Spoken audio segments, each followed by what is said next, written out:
કેમ છો વડોદરા? આજે હું વડોદરામાં બધા ગણપતિના વર્કશોપ તમને બતાવું.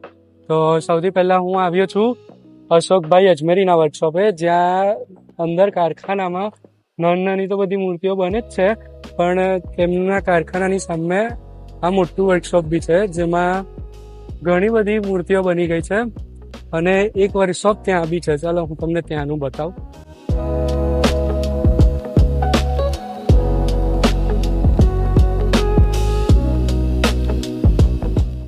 આ એમનું બીજું છે વર્કશોપ, એટલે આજુબાજુમાં જ છે. એક વર્કશોપ અહીંયા છે, એક આ રહ્યું અને ત્રીજું આ રહ્યું. આ એમનું મેઇન વર્કશોપ છે ને એમની વર્કશોપની સામે જે આ બનાવે છે. અહીંયા વડોદરાનું એક નામચીન મંડળ પીએમપી પ્રતાપ મલકાના પોળના બાપા આપી અહીંયા જ સ્વરૂપ લે છે.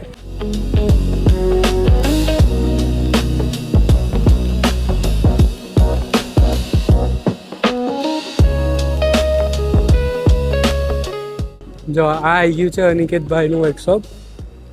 હું આવ્યો છું અત્યારે બીજા વર્કશોપ, જે અનિકેતભાઈ મિસ્ત્રીનું છે, જે આ રહ્યું. અને અહીંયા ઘણા બધા મંડળની મૂર્તિઓ બનાવવામાં આવે છે ને જે વડોદરાથી હશે એને ખબર હશે કે અનિકેતભાઈનું નામ એટલે ફેમસ. અહીંયા કાલુપુરાના રાજા અને એક આ બીજી મૂર્તિ રણવિહાર યુવા સંગઠનની બને છે ને અત્યારે બાપ્પાનો હાથ બનાવવાનું કામ ચાલે છે.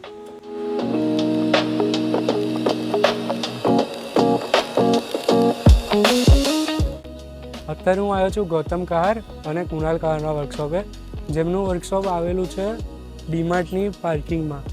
આ ગૌતમ કહારનું વર્કશોપ અને પાછળ કુણાલ કહારનું વર્કશોપ છે. જો હું તમને બતાવું.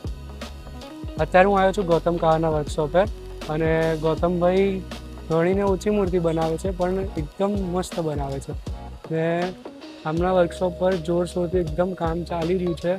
ઘણી બધી મોટી મોટી મૂર્તિ પણ બની ગઈ છે.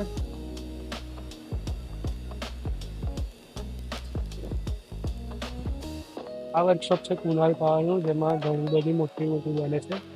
જેમ કે આ મૂર્તિ છે યંગસ્ટર ગ્રુપની, જે ખાસી મોટી છે અને પાછળ લાલબાગના રાજા બનાવેલા છે. આ વર્કશોપમાં બી ઘણી બધી મૂર્તિ બનાવે છે. સૌથી વધારે દશા માતાની મૂર્તિ બનાવેલી છે.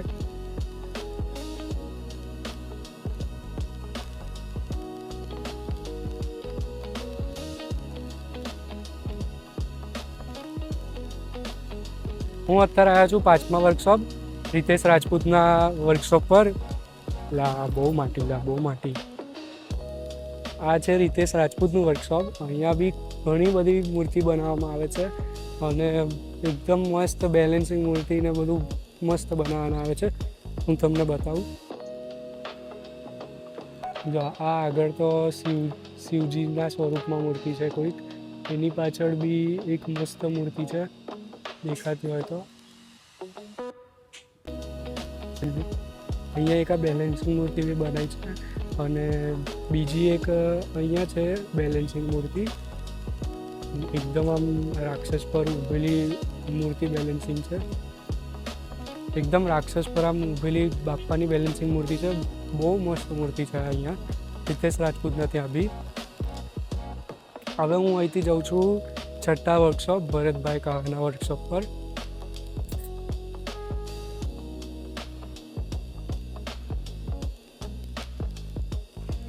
હું અત્યારે એવા વર્કશોપ પર આવ્યો છું જે વડોદરામાં નહીં પણ આખા ગુજરાતમાં ફેમસ છે.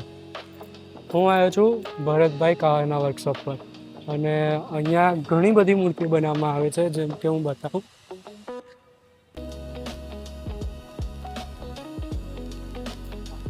આ બાપ્પાની પ્રતિમા કેવાયમ ગ્રુપની છે અને અહીંયા વડોદરાના મહારાજા, માંજલપુરના રાજા અને ઈચ્છાપુરની 3 મૂર્તિઓ અહીંયા જ બનાવવામાં આવે છે.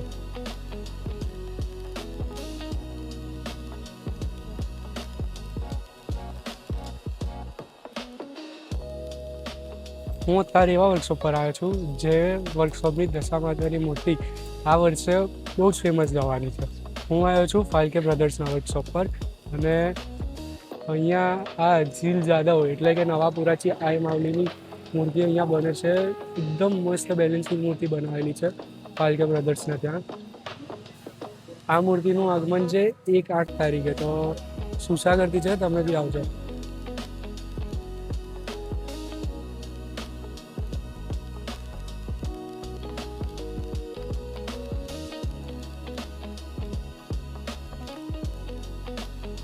વર્કશોપ છે જ્યાં દશા માતાની બેલેન્સિંગ મૂર્તિ બનાવેલી છે અને અહીંયા આગળ જે એમનું જ બીજું વર્કશોપ આવેલું છે ત્યાં બી બહુ મસ્ત અને મોટી મોટી મૂર્તિઓ બને છે.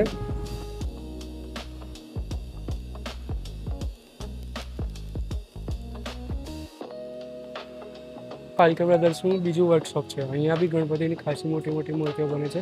હું તમને બતાવું.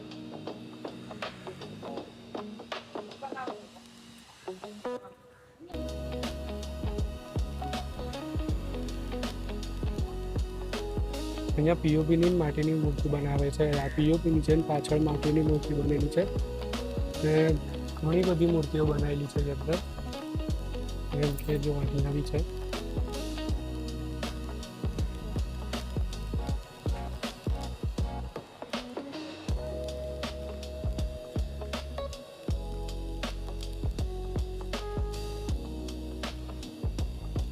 ઘોડા પર બેલેન્સિંગ મૂર્તિ બનાવેલી છે. એકદમ મોટી છે અને ઘોડા પર એકદમ બેલેન્સિંગ ઊભી મૂર્તિ બને છે.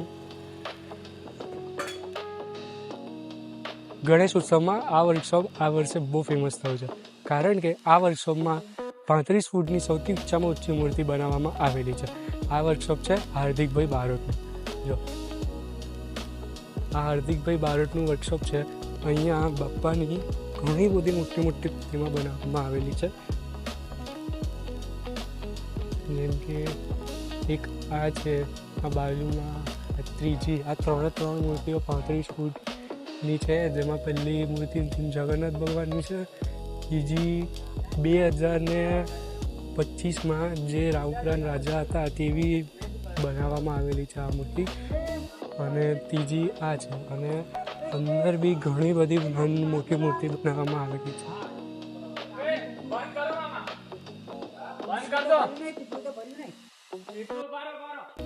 અહીંયા ઘણી બધી નાની મૂર્તિ બનાવેલી છે અને આ બાજુ બધી મોટી પ્રતિમાઓ બનાવેલી છે.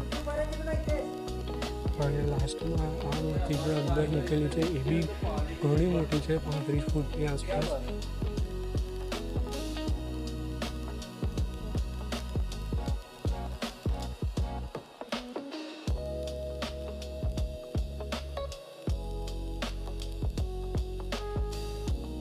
વડોદરાનું આ વર્કશોપ માટીની મૂર્તિઓ બનાવવામાં ફેમસ છે.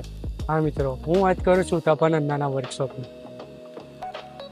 આ વર્કશોપ છે તપનભાઈ અન્નાનું. અહીંયા ઘણી બધી પ્રતિમાઓ બનાવવામાં આવે છે પણ ટોટલી બધી માટીમાંથી જ બનાવવામાં આવે છે. હું તમને બતાવું. આ બાપ્પાની પ્રતિમા છે તાળફળિયા યુવક મંડળની, પણ આ આખી માટીમાંથી જ બનાવેલી છે. આ વર્કશોપમાં બધી મૂર્તિ માટીની જ હોય છે, પ્યોર માટીની. અને તપન અન્નાનું વર્કશોપ એની માટે જ ફેમસ છે. આ મૂર્તિ છે એરપોર્ટના રાજાની, મહાકાલ યુવક મંડળ. અને અહીંયા બધી ભગવાનની મૂર્તિ પ્યોર માટીમાંથી જ બનાવવામાં આવે છે. અહીંયા સૌથી ફેમસ દશામાની મૂર્તિ ઠેકરનાથ દશામા યુવક મંડળની બનાવવામાં આવે છે. આ છે ઠેકરનાથ દશામા યુવક મંડળની માતાજીની મૂર્તિ, જે પ્યોર માટીમાંથી બનાવવામાં આવેલી છે. તેમની આ વર્ષની થીમ હમણાં રિવીલ કરાયેલી નથી, મંડળ દ્વારા ના પાડેલી છે.